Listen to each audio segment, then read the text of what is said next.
We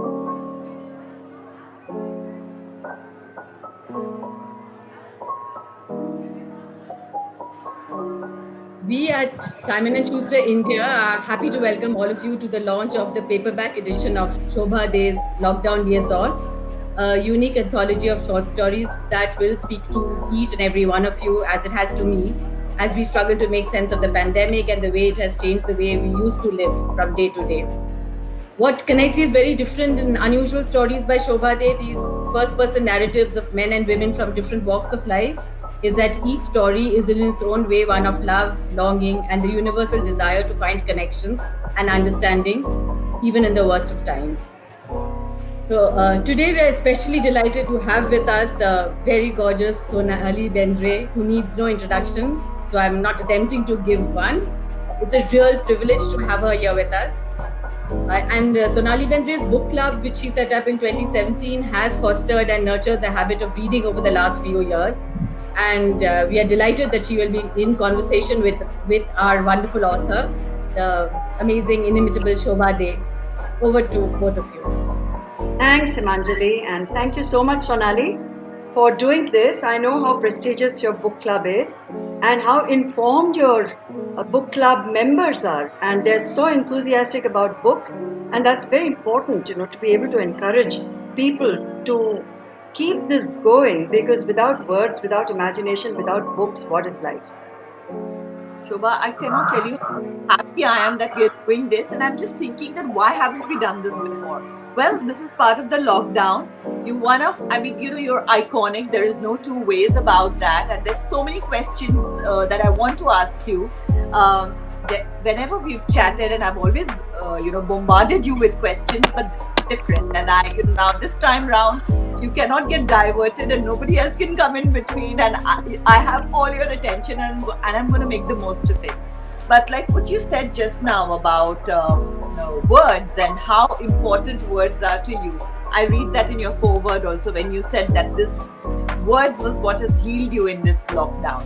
First of all, before I start, I have to say, only you could come out with Lockdown Liaisons. Completely amazing. How can you? And how productive can you be? It's amazing. Hats off to you.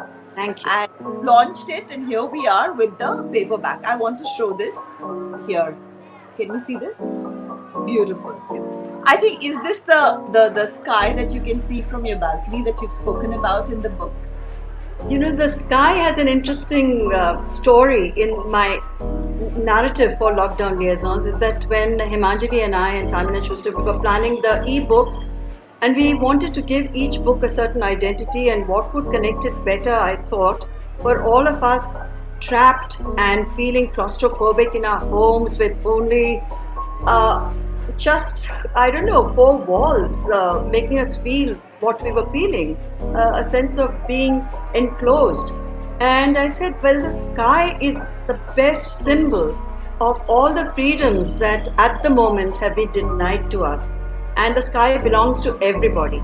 So I thought to myself, and I suggested it to Himanjali, that let's connect up all the books with different skies. The first two were regular skies which we would source. And then I asked my 4 children who actually live in Mumbai to give me their skies, their version of skies. And so all 6 books have skies. And then finally we have the paperback, which is actually an original work of a sky, which is symbolic of the book and the narrative and all that is in the short stories.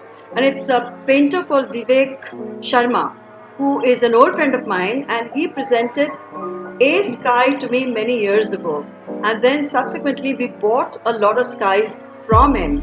And this particular sky belongs to my daughter Avantika, and she was kind enough to loan it to us for the book cover, and Vivek was kind enough to let us use that. And I remember you being on one of my covers in my early novels. Yes, wasn't that amazing? This is So a we've story come full circle in a way. Everybody, for anybody who doesn't know, just when I started, and I never had a portfolio in my life, and the first thing that I was shooting for was in these days when everything is so politically correct. At that point of time, we were not so politically correct. It was a fairness bleach that I was that we were shooting for, and I was shooting with the most amazing photographer Gautam Rajyadach, who is related to Shobha. And at the end of the shoot, he says that, Shobha is my cousin, and she's written this book, and we are looking for someone for the cover. And is it okay if I click a picture and if we use it? And I'm like, yeah, because all of us Maharashtrians, Shobha De is this iconic person who has like broken boundaries and, really kind of, stepped out of the box everywhere, and you could never kind of contain her. So for every young girl who's aspiring to do something, Shobha De was this iconic. And I was like, yes, I want to be on her book cover. And that's when we had used, I don't think I remember the picture now. It was so long ago, but yeah. That was a beautiful, beautiful picture. I can tell you that. I think the picture sold the book perhaps more than my content. Now you're really kind, but that it's a gorgeous portrait. The covers are very important. You were always one of those authors. I mean, you kind of broke that barrier, or I don't know what would you call it, because you wrote what you would call the bold novels. You wrote in a language that was, in books we didn't read that language. There was Hindi coming in. It was English. It was so Indian, and it was urban also to a certain degree. And they were bold. Where did it come from? And you were kind of the pioneer in this sort of thing. How did it happen? It was so early, and so many years back. Now there are a lot of people doing this, but how was it? Was it a lonely place? What did it feel like? What made you break this barrier? It was 35 years ago, actually, but I didn't plan it. It's not something that you sort of set out to do, saying, now I'm going to break a barrier, now I'm going to break a mold. It's not part of a strategy. You write the book that you want to write. You want to write your truth the way you see it. You want to write a story that means something to you and which you want to share with the world. So when I was commissioned that first book, I had no other kind of thought in my mind other than to write a story that I was on sure grounds with. Your first book is always in that sense quite revelatory, as I'm sure a lot of authors may have told you. It is because you mine your own experiences, you mine your own life, because it's what you know best. It's territory that you are familiar enough with to be able to document it in a way that's interesting for readers. So I didn't go out there waving some sort of a flag saying I'm going to be bold, I'm going to be different, I'm going to be a revolutionary, I'm going to show everybody how bold I can be and what I can say. But it was very, very important to me as a woman to exercise my freedom to say what I wanted to say without inhibition.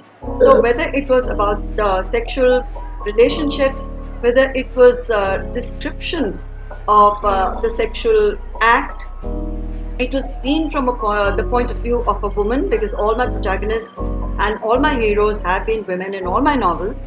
And I just felt very strongly that women's sexuality is underrepresented. It continues to be underrepresented even in 2020, and it's not considered somehow acceptable for a woman to talk about her sexual self or her sexual feelings.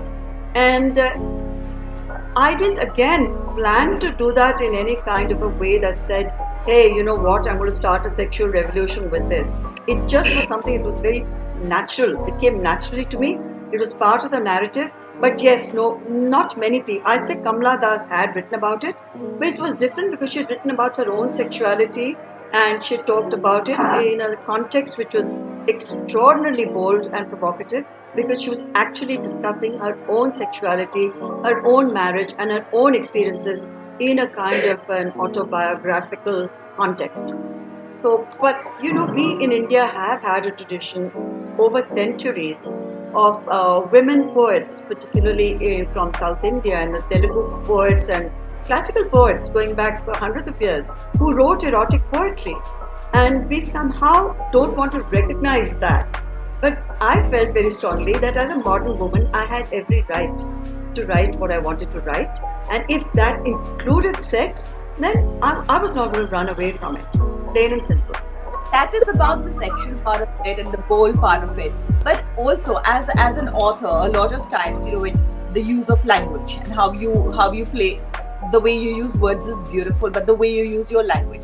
At any point of time in your first book, did you not feel like kind of can I use the term whitewashing it a bit and correcting the language, or did you very surely and clearly wanted to use English? I was very, very sure that I wanted to use the English as we speak it, we think it, we experience it. And in Mumbai, which is like a cauldron of mixed dialects, mixed accents, mixed ways of expressing your oneself. I mean, street speak in Mumbai is very unique. You can hear bits of Gujarati, you can hear bits of Tamil, you can hear Marathi, of course, and there can be bits of Hindi, Punjabi. It's a delightful Bombaya, which I find irresistible. And nothing can compete with that. Had I used Queen's English, we don't speak in Queen's English. And certainly not even when we're dealing commercially, if we use a mixture of English and Hindi and Gujarati. When we're in Girgam or in Thakurbar, we use a lot of Marathi along with English and Hindi. I wanted that to be reflected because I think language is something that is not set in stone. It is very fluid and it's evolving all the time. And every generation contributes to language and they bring in their own slang. I mean, this is how pidgin comes about, and that's a whole legitimate way of writing. So yeah, look when at that. Come all short form little words and LOLs and stuff like that. I mean, the language is. Yeah, but like for example, why do you want to use such a big word when you can just use an acronym? So I was like, what does it mean? Yeah, I get what you say. English was something important for me to establish. It established my own identity as a writer who was not writing the way we were taught in our schools, and it wasn't the British legacy of English. It was our own English, and I'm very proud of English. And if I'm called the grandmother of English, I always feel like taking a bow because this is really how Indians speak, and I wanted to reflect that. Yeah. That was the reason. That was also a huge way to identify with the book, because suddenly here was a book that was speaking like us and not like somebody who was, like in Britain or something. So going back to that first time and when you started with it, I'm just kind of, it's been so many years and, this is a question. What was the reaction? What happened after that first book came out, and what was the reaction? Well, as it often happens, your most stringent and the most vicious critics are always your contemporaries. So I was trashed because I was already an established columnist at that point. So it's not that I was some unknown writer, emerging from the woodwork and here's my book, guys, kind of a thing. I was already, if I may use a word which I actually detest, I was already a writing brand because I had columns in all the major mainstream papers. So colleagues are always dying to pounce on people who are trying something a little different. So the first few reviews were so devastating, all of them written by so-called friends in media, and it was, I was sort of kind of astonished. I mean, it was only a novel. I mean, why would it raise such a furor? It became such a big thing. It was blown completely out of proportion. Like, it's Lady Chatterley's lover in today's context, and that too written by a woman who wore saris and is Maharashtrian and middle class. So it was breaking lots of rules as were established at the points. But after a point, it didn't really bother me at all, and I was already into my second book by then, and I'd be damned if I was going to back off and get all apologetic and say, oh my God, what have I done? So I carried on writing, and which is what I've done since then. 35 years later, here I am, I'm still writing, and hello, where are my contemporaries? Where are those colleagues? Absolutely. So this is another first now. What you've done is the Lockdown Liaisons. 6 stories.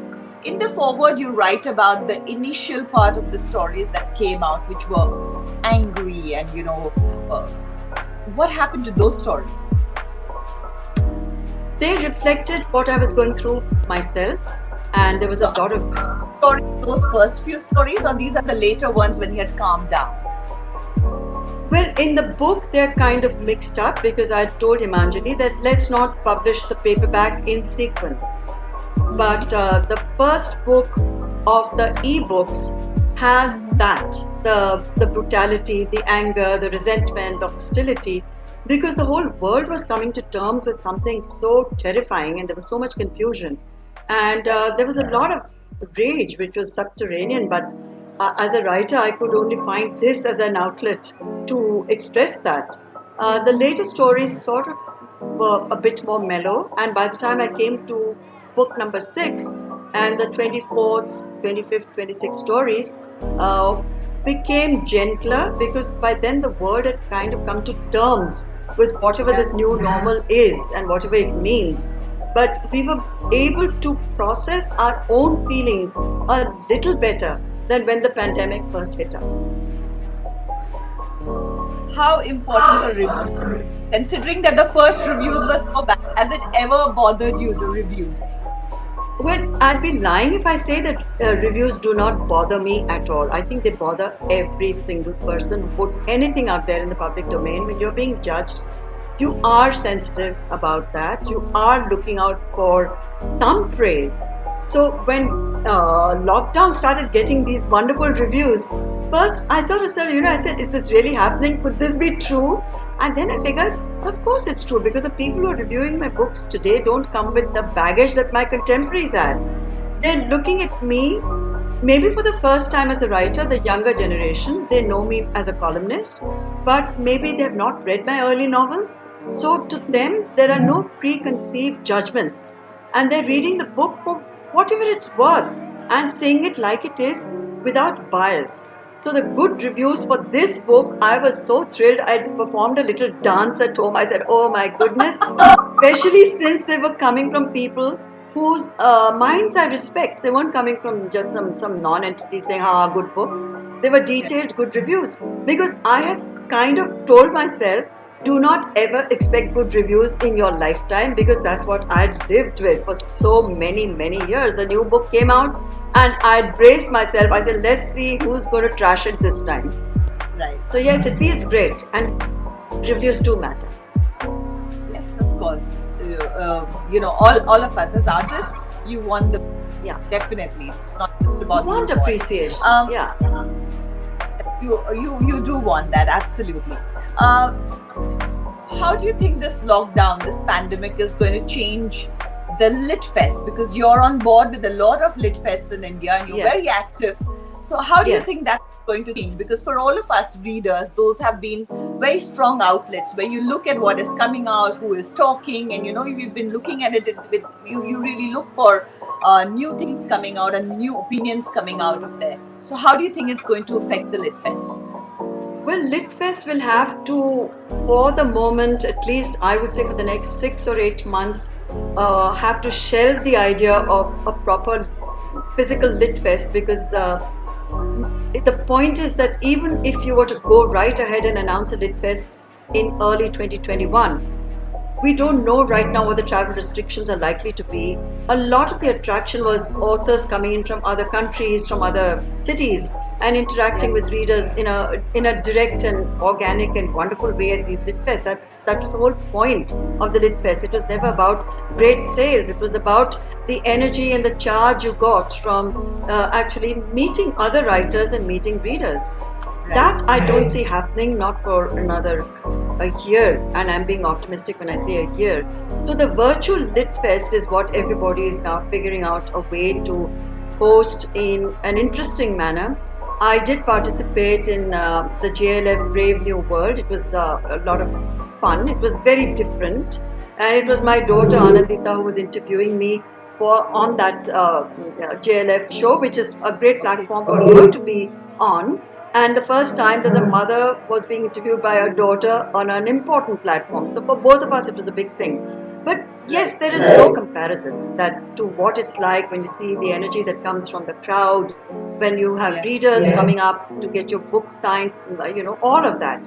I sorely miss that, and I'm going to miss it till we get back into the swing of things. But meanwhile, all the LitFest organizers, and I'm on the advisory boards of quite a few, we've just been racking our brains to deal with the pandemic and do what we can to make even the virtual experience a little different and engaging, and get as many writers on board. It's an important year for Southeast Asian women writers. I like to emphasize women writers because the Booker, the long list is out, and we have at least 4 very prominent, wonderful women from our part of the world represented on that list. You're straddling 2 worlds in a way, if I could say that. You started writing when it was all about pen on paper, writing properly. I don't know, what is your process like? Do you actually write longhand, or do you type things in? Something, I feel almost like a dinosaur when I confess that all my early books, maybe the first 15 books, which includes novels and non-fiction, are all entirely handwritten. And on these physical, the old, what we used to write notes in college, those Right. exact those what do you call them? Those writing pads, Yeah. writing pads and cheap A4 ballpoint pens. That's it. So I have God knows how many of them. I haven't really. I've not been a good girl and kept them in a wonderful way, which is archival. They're dumped somewhere in our home in Alibag. I'll have to go and find them. But yes, it was all written longhand. Till one day my wrist gave up on me, and I had a serious problem.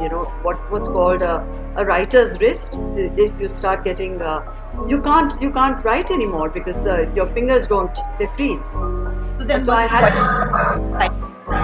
So then I switched to a laptop, and also I used to be a bit of a bully, and my children were much younger, and I could bully them then. That my columns used to be keyed in by then.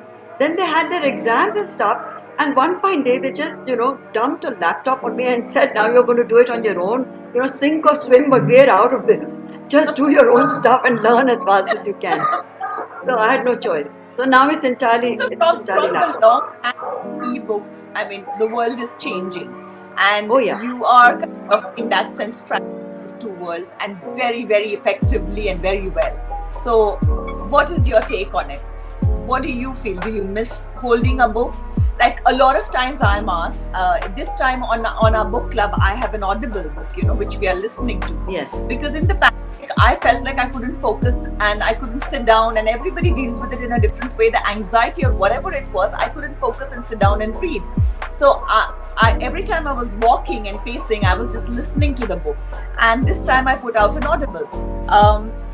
A lot of my book club members thought that I had sold out, and they were like, how can you do that? I said, but I really feel that technology, though I'm technologically challenged, but we should embrace it, and that is a way of moving on, and we should use it to adapt to it.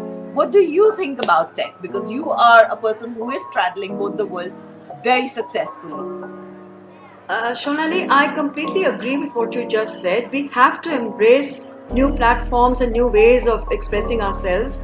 And even though I'm not a techno whiz, my children will tell you that, but it's very important to be plugged into whatever is happening in that world. Otherwise, you're going to be left out, you're going to be left behind. So whether it's an e-book, an audio book, or a physical book, a book is a book is a book. And there will always be writers, there will always be words, there will always be poetry, there'll always be a novel to be written, and there'll always be a reader who's interested in hearing or sharing or reading and responding. And that's the main reason why any writer writes, to communicate and to share. Will you miss the bookstores then? What do you think is the Desperate. future of? Well, at the moment, the bookstores, there's a huge crisis, as I'm sure you're aware. Most of them across the world are shutting, bringing their shutters down. Iconic, classic bookstores going back 100 years and more have had to shut shop. But I do believe very strongly that the physical book is going to survive regardless, when it's a slightly more stable world, and that maybe 2 years down the line, 5 years down the line, I don't know. And publishing will be reinvented in its own way with all the formats available, including walking into a bookstore and being able to listen to a book or get a book online and pay for it and sit in a bookstore and read it or buy it. So just as bookstores changed some time ago and offered music and toys, and everybody said, I mean, how atrocious is this? You don't go to a bookshop to buy toys and music, but everything became quite compatible. We got used to it. So bookstores, there is no substitute for walking in, touching books, sitting there, meeting other people, sharing an opinion with someone, So here's to bookstores opening. Absolutely. Also, launching ebooks, and in the COVID times, you are launching this new book. How do you think marketing is changing in these times? Because you've been very good with it, and you've always been in the forefront with this. So, how do you think it's going to change? But marketing at the moment, there are a lot of very bright, very young, extremely creative people who are doing fun stuff to market a book. Like my young team at Simon & Schuster. I mean, they had to think, they're all working from home, as we all are, and they had to think on their feet because this book had to be brought out first as a series of books every weekend, which is a challenge enough. And you had to use all the platforms to market the book. How do you put it out there? That, there is this book out and you can get it from Amazon Kindle and so on. And they did a terrific job. And they would have these flashcards, they would have these games. In the last round, they even acted, and I said, all of you deserve roles in movies after this, because they were doing it on, I don't know how it was being put together. We must get Abhay to tell us the secret. But it all works. These are going to be new ways of telling our stories and marketing books and movies and whatever else. And I'm so confident that we will find the means to do it, which are not the old conventional ways of marketing a book. But every writer wants to go out there and say, hey, I've got a new title out, and why don't you pick it up, read it, and share what you felt about my writing. Write to me directly, DM me. We're all now getting to the stage at whatever age we are where we can't ignore the new platforms. We can't say, oh, I'm such a snob. I don't know anything about Instagram. I'm not going to post anything on it because, I'm too literary for any of this. No, I'm sorry. But then, suffer. If you think you'll just be out of the whole loop. You're going to miss out so much. It's very exciting. I find all the platforms enormously stimulating, and I'm learning all the time from the young. Yeah, absolutely. I find that the connect that you have directly with your fans, with your readers, it's just amazing to be there's no filter in between, and there is no somebody else's view is not coloring what you're putting out, and I find that really amazing to be able to go out there and just say that, hello, this is what I feel and this is not what I think it is, and it's amazing to be able to do that. Having said that, what are you reading nowadays? I've read 2 books which have impressed me hugely. One is called The Girl Made of Gold. You might love it because it's about the Devdasis in South India. And it's a very intriguing book. It reads like a thriller. I reread it 3 times. I don't think I've ever read any book twice because I wanted to understand the book more thoroughly, because every chapter and every character that's introduced leaves a clue. It's not a very fat book, but it's worth every word of it is like written in gold, not just the girl of the title who's the girl in gold. And right now I'm reading A Destination Wedding, which is written by this successful girl in New York, Basu, Miss Basu, Vidya Basu. I'm sorry if I'm getting her first name wrong. I know she's Miss Basu. It's on my table. My bed. Destination Wedding is actually meant very much for a Western audience, because for us it's all, okay, we know all about our destination weddings. It's like an NRI, it's like how Indian matchmaking, Diksha Basu, that's the book. Okay. I'm kind of enjoying it. It's doing well internationally, but for us it's not exciting. And of course, the third book I would nominate would be The title is Burnt Sugar in the UK. It's written by Avni Doshi. It's again on the long list for the Booker, which is a huge thing, Okay. and I hope she makes it to the shortlist. And it'll be fabulous if she actually wins the Yeah. Booker. And I read it with the original title, which is The Girl in the White Cotton Dress. Also, it's a strong mother-daughter conflict kind of a story, and extremely well structured. And she's a very, very gifted writer, and could turn out to be the next Arundhati Roy for all we know. Wow. So, with your permission, I'm going to book on Sonali's book club as something recommended by you. If that's okay with you, I would love to do Absolutely, that. sure. Yeah. Of course, Okay. with pleasure. I'm looking forward to doing that because we do, you read one book, but there are so many other recommendations that keep going so that people can pick what they want and, can be reading what they want. Having said this, there was one more question that I wanted to ask you, and I'm just, I lost my thought while you were talking. I thought of it and, damn, brain fog. This is post my treatment. I've had this problem of brain fog. I'm talking something and sometimes I just miss it, but it'll come back to me at some point. Yeah. Anyway, what I want to know is that, okay, reading, you love reading, but what are you watching? You're in lockdown, we're all stuck here. What is it that Shobha De watches? When I'm not binging, let's put it that way, on Netflix or any other platform, like a lot of people are. I'm very picky about what I watch because time is very precious. So I don't want to watch, a lot of garbage because, frankly, I'm never, ever bored. I never have extra time just hanging on my hands and I have to say, oh, what am I going to do with this 1 hour? So I watched Arya with enormous interest because I wanted to watch Shushmita Sen and her big comeback, and she's been absolute. She was glorious in that. Perfectly cast. Yeah. I enjoyed it very much. Yeah. I enjoyed watching Sikandar Khair in that, and I'm looking forward to the next season to see how his character goes. And of course, I watched Indian Matchmaking because she is a character who fascinates me a lot. Seema Taparia has become a cult figure, and I wanted to understand the phenomenon of what it is that everybody is hooked onto, because the whole matrimonial game and our obsession with shadis is not something that's new to any of us.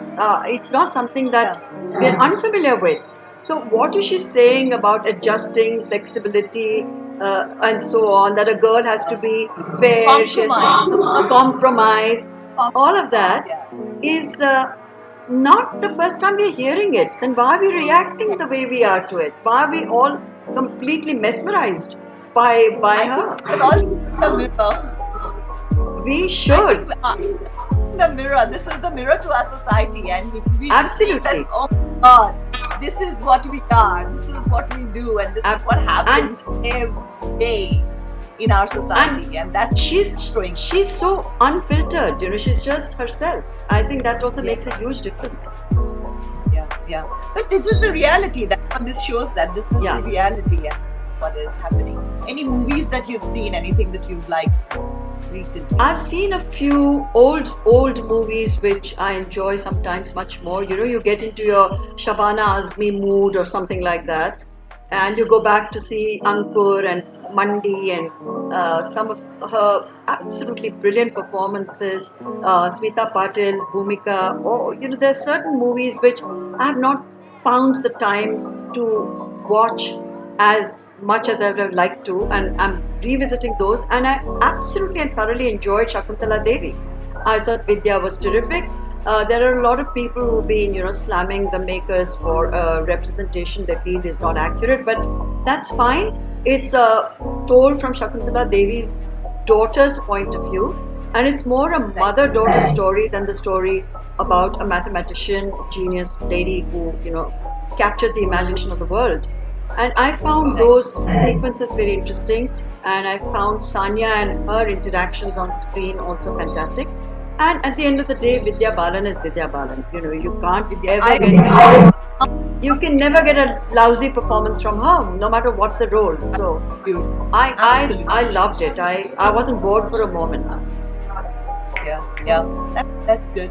So Shobha, I'm going to once again pick this up and wish you all the best for this. And from the ebook to the paper, I have started reading it, and I'm just breezing through it. So really enjoying it. And like you said, that what I'm going to do now from this is I'm going to start. Now that I've spoken to you, I'm going to look at which are the ones that you must have written earlier and which are the ones that you have written later in the lockdown is what I'm going to look for, and I hope I get it right. Next time I meet you, I'm going to take notes on that, and let's see if I get it right. But I'm sure you will. Thank you so much. All the best for this. And I just have to say this, I really love you. Mwah. Mutual. Ditto. Thank you. So thank you both. Thank you, Shobha. Thank you, Sonali. It was also so lovely to know more about Shobha's journey as a writer. Thank you, Sonali, for the thoughtful questions that led to this being such an insightful, intelligent conversation. A big thank you to you both. For those who want to read the stories, the book is now available in bookstores in every part of the country and, of course, online as well. Thank you. Ciao, everyone. Bye-bye. Bye. Bye. Be safe. Be safe. Be safe.